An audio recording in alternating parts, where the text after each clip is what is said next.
গুলশানে চাঁদাবাজির ঘটনার যে ভিডিও আমাদের সামনে ছড়িয়ে পড়ল, সেটার জের ধরে সেটায় জড়িতদের গ্রেফতার করা হয়েছে এবং সেই গ্রেফতারকৃতদের একজনের একটা ভিডিও আমাদের সামনে গতকাল সন্ধ্যার পর থেকে আসলো এবং বলা বাহুল্য তুমুল আলোচিত হলো। প্রচুর কথাবার্তা হচ্ছে সামাজিক মাধ্যমে এটা নিয়ে। কিছু কথা বলা দরকার এবং এখানে অত্যন্ত বিস্ফোরক একটি দাবি আছে। সেটা হচ্ছে তার চাঁদাবাজি বা আরও চাঁদাবাজির নেতৃত্ব একজন উপদেষ্টা দেন, জনাব আসিফ মাহমুদ। খুব স্পষ্টভাবেই তার নাম ধরে তাকে অভিযুক্ত করা হয়েছে। মানে জনাব আসিফ মাহমুদের নাম নানান রকম ইস্যুতে আমাদের সামনে এসে হাজির হচ্ছে এবং এই হাজির হওয়াটা নিয়ে সরকারের কোনো ভ্রুক্ষেপ আমরা দেখি না এবং আমরা বলে রাখতেই পারি এবারও সরকারের বা প্রধান উপদেষ্টার সিদ্ধান্ত তো মূলত তার কোনো ভ্রুক্ষেপ আমরা আসলে দেখব না। কেন বলছি? তার আগে আমি ধারণা করি অনেকে এই ভিডিওটা দেখেছেন, যারা দেখেননি তারা ভিডিওটা একটু দেখে নেবেন। মোটামুটি দীর্ঘ একটা ভিডিও, 30 মিনিটের বেশি।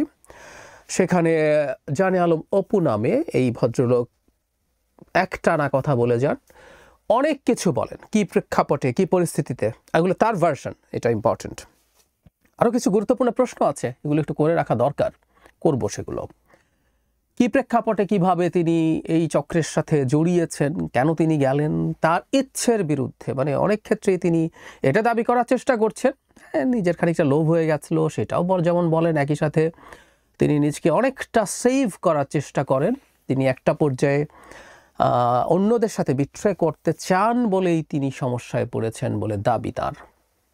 এর পক্ষে নানান রকম কথাবার্তা তিনি বলেছেন। যেমন একটা যুক্তি এরকম দিয়েছেন যে রিমান্ডে না নিতেই রীতিমতো প্রথম গ্রেফতার হওয়ার পরে তার সাথে আরেকজন যিনি ছিলেন, রিয়াদ সম্ভবত নাম, তিনি থানাতেই তার নাম বলে দেন এবং চুরির টাকায়, মানে সেই চাঁদাবাজির টাকায় তাকে বাইক কিনে দেওয়া হয়। অবশ্য তিনি সেই বাইক তো রীতিমতো নিয়ে ঘুরে বেরিয়েছেন। যাই হোক, তিনি তার নিজকে এক ধরনের নির্দোষ প্রমাণ করার চেষ্টা করেন তার এই ভিডিওতে। কিন্তু কতগুলো প্রশ্ন আমাদের একটু করে রাখা দরকার আছে। এই ভিডিওটাকে খুব সহজভাবে বা খুব সাধারণভাবে দেখা উচিত হবে না। প্রশ্ন হচ্ছে, ভিডিওটা কে কোথায় কখন করলো? ভিডিওটা শুরুতে এটার একটা বক্তব্য আছে। জনাব অপু গ্রেফতার হওয়ার আগে এরকম ভিডিও রেকর্ড করে তার এক বন্ধুর কাছে দিয়ে রাখেন বলে আলাপ আছে এবং বলা হয় বন্ধু এই ভিডিওটা পাবলিশ করেনি। পাবলিশ তো ফাইনালি হলো, এটা কে করলো, কিভাবে করলো, সেই আলোচনা থাকবে, সেই প্রশ্ন থাকবে। পাল্টা কেউ প্রশ্ন করতে পারেন যে আদৌ কি কথাটা ঠিক, নাকি এটা গ্রেফতারের পর তাকে এই কথাগুলো বলানো হয়েছে। আমরা এই ধরনের একটা প্রবণতা আগে দেখেছি, আমাদের খুব বেশি দূরে যেতে হবে না, 1-11 সময় এই ধরনের ঘটনা ঘটেছে।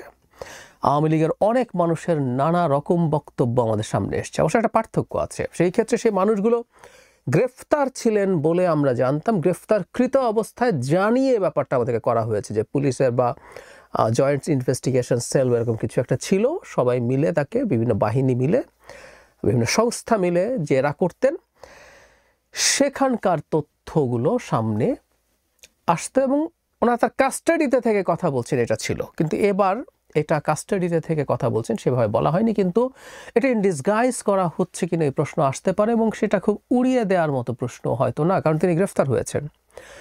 সেটা এখানে হয়েছে কিনা, যদি সেটা হয়ে থাকে, কারা করছে, কেন করছে, কোন এজেন্সি করছে, প্রশ্নগুলো আসবে।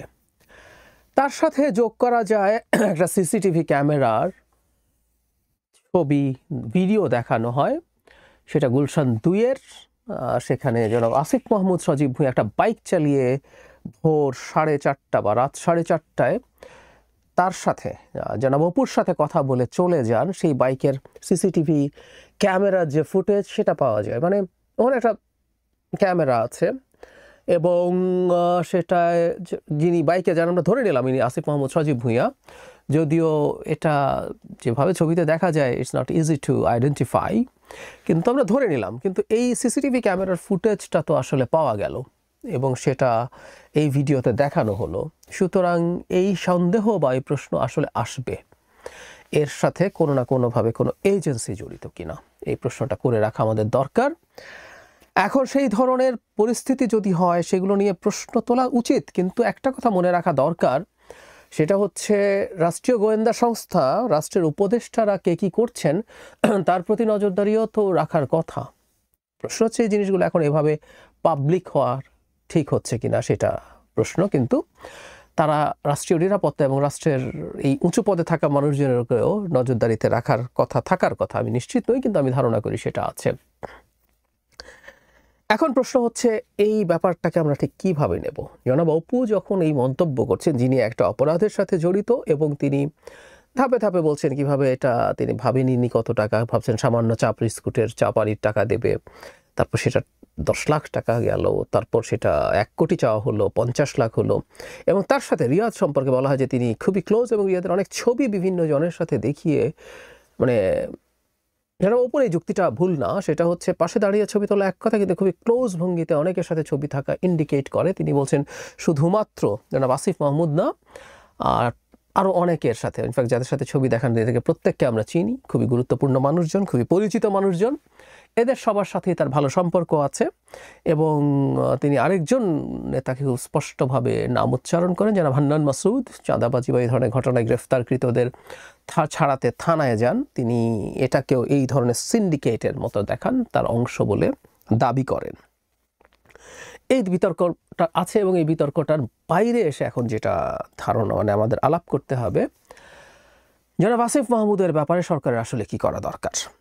আমরা ধরে নিলাম কোনো একটা এজেন্সি এই কাজগুলো করেছে, এবং এই কাজটা করার নৈতিকতা প্রশ্নবিদ্ধ, কেউ এটাকে অনৈতিকও বলতে পারেন, আমরা সরিয়ে রাখলাম, কিন্তু এই অভিযোগগুলো তার বিরুদ্ধে উঠছে, এই ব্যাপারটা নিয়ে আসলে সরকার কি করছে এটা জানা খুব জরুরি, খুব জরুরি। কারণ জনাব আসিফ মাহমুদ যদি ওই রাস্তা দিয়ে ওই দিন ওই সময় যান, ওই রাস্তার কোনো না কোনো ক্যামেরা, হেলমেট পরা থাকলেও কোনো না কোনো ক্যামেরা, অনেক ক্লোজ আপ ছবি তার পেয়ে থাকার কথা আছে। এই পুরো রাস্তা জুড়ে অনেক সিসিটিভি ক্যামেরা আছে। সরকার চাইলে এই জিনিসগুলো করতে পারে, সরকার চাইলে সঠিকভাবে তদন্ত করতে পারে। আমি অনেকদিন থেকে একটা কথা বলছি, জনাব আসিফ মাহমুদের বিরুদ্ধে যে অভিযোগগুলো উঠছে, আমরা তাকে সেটা একেবারে উনি এটা ইনভলভ হয়ে গেছেন বলছি না। ওনার এপিএস কত টাকা বানিয়েছেন সেটা স্বীকৃতি আছে সরকারের দিক থেকে, তার এপিএসকে চাকরিচ্যুত করা হয়েছে, দুদক তদন্ত করছে, তার বিদেশে যাওয়ার নিষেধাজ্ঞা হয়েছে। তো একই সাথে জনাব আসিফ মাহমুদের বিরুদ্ধেও তদন্ত হওয়া জরুরি ছিল, কারণ এপিএসের ক্ষমতার উৎস আসলে উপদেষ্টা, হয়নি। এরপর তার বাবা দেশের একটা গুরুত্বপূর্ণ নিউজে রিপোর্ট করে দেখিয়েছে তার বাবা তার এলাকায় কি ত্রাসের রাজত্ব কায়েম করেছেন।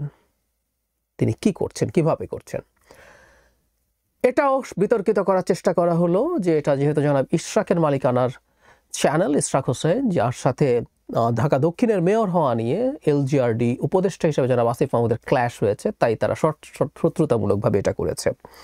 অথচ ওখানে অন ক্যামেরা পরিচয় দিয়ে মানুষজন কথা বলেছেন, এটাকে এত তুচ্ছ-তাচ্ছিল্য করা খুবই হাস্যকর, খুবই উদ্ভট। এটা আমরা হয়তো হতে পারে জনাব ইশরাকের সাথে সংঘাতের কারণে তিনি এই সাহসটা করেছেন। অনেকে সাহস করছে না, আমি অনেকবার অনেকের সাথে কথা বলে দেখেছি, অনেক মিডিয়ায়, প্রায় সব মিডিয়াতে টকশোর জন্য যাওয়া হয়। ভীতি আছে সরকারের দিক থেকে, না কে কখন এসে কোথায় কোন মব তৈরি করে। এখন তো মব পরিকল্পনা করে মব তৈরি করা যায়। এই যে অপুর ভিডিওতে আছে যে তারা পরিকল্পনা করে, মব অবশ্য পরিকল্পনা করে হওয়ার কথা ছিল না, কিন্তু আমরা এক নতুন ফেনোমেনন বাংলাদেশে দেখছি যেখানে মব তৈরি করা যায়। সো তাদের ভীতি আছে, তাই তারা অনেকে করে না। জনাব ইশরাক যেহেতু তার সাথে একটা ক্ল্যাশ আছে, তিনি সেটা করলেন। কিন্তু এই রকম একটা খুবই কনক্রিট ধরনের রিপোর্টের ব্যাপারেও সরকারের কোনো কগনিজেন্স আমরা দেখিনি, নিয়ে সেগুলো নিয়ে তদন্ত এবং সেগুলো নিয়ে ব্যবস্থা নেয়, এবং ব্যবস্থা নেওয়ার আগে যেটা জরুরি সেটা হচ্ছে এরকম একটা মানুষকে পদ থেকে সরিয়ে দেয়া, করেননি। এবারও কিছু হবে টবে না, এটা আমরা বলতে পারি, একদম স্পষ্টভাবে বলতে পারি। ডক্টর ইউনূস কেন যেন সিদ্ধান্ত নিয়েছেন, অবশ্য এমপ্লয়ার, এবং জনাব আসিফ মাহমুদ নিজে তার ইন্টারভিউতে বলেছেন, যে ইন্টারভিউতে তিনি সেনাপ্রধানকে নিয়ে অনেক কথা বলেছেন, যিনি ডক্টর ইউনূসকে নিতেই চাননি, ঘন্টার পর ঘন্টা আলাপ করেছেন, শেষে বুকে পাথর চাপা দিয়ে তাকে মেনে নিয়েছিলেন। মানে একটা উপদেষ্টার চেয়ারে বসে এসব ফাজলামো বাংলাদেশেই সম্ভব। এই ফাজলামোগুলো হয়েছে, এবং এখানে তিনি বহাল তবিয়ত উপদেষ্টা পদে আছেন। কথাগুলো সত্য হলেও তর্কের খাতিরে ধরে নিলাম। এগুলো কেন করা হয়, ওই সময় করা ঠিক আছে কিনা, এগুলো না বোঝার কোনো কারণ প্রফেসর ইউনূসের ছিল না, তা আমি মানি না। যাই হোক, এগুলো ছিল, তাকে সরিয়ে রাখা দরকার ছিল, সরিয়ে ফেলা দরকার ছিল, সরিয়ে ফেলে তদন্ত করা দরকার ছিল। কেউ কেউ বলেন তিনি নির্বাচন করবেন, তাই এখন তার বিরুদ্ধে শত্রুতা তৈরি হয়েছে। উনি একটা ইন্টারভিউতে জনাব খালেদ মহিউদ্দিনের সাথে নির্বাচনে যাওয়ার কথা বলেছেন এবং সেই নির্বাচন তিনি নিশ্চিত নন এনসিপি হতে যাবেন নাকি স্বতন্ত্র যাবেন, কিন্তু নির্বাচনে যাবেন, গেলে তার আগে তিনি পদত্যাগ করে যাবেন। বহুবার বলেছি এই পদত্যাগ করে যাবেন এটাও বাজে কথা, বাজে জিনিস।